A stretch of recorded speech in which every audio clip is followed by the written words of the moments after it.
আসসালামু আলাইকুম বন্ধুরা, আমি এখন দেখাবো আমাদের শ্বশুরবাড়ির পিছনের সাইড।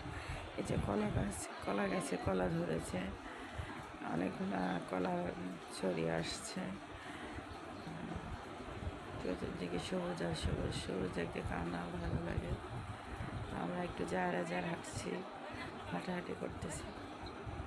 তো এই যে এই পাম গাছটা অনেক ছোটো পাইছিলাম, আমার যখন বিয়ে হয়েছে একদম ছোটো ছিল, কেটে ফেলতে চাইছিলাম, আমি রাখছিলাম জোর করে যে এটা ঢাকাতে দেখি সিনারি গাছ খুব সুন্দর। যে গাছটা এত সুন্দর লাগে, এখন এত বড় হয়েছে, মানে বাড়ির সব গাছের থেকে ফুট হয়ে গেছে। যে আমরা যারা হাঁটতে বের হয়েছি, তো মানে এটা পিছনের সাইড, এখানে সুন্দর কিছুই নাই, কিন্তু প্রকৃতির সবুজ আছে। প্রিয় বন্ধুরা, আমার চ্যানেলটি লাইক দিয়ে সাবস্ক্রাইব করে সাপোর্ট করে রাখি। আল্লাহ হাফিজ, আসসালামু আলাইকুম।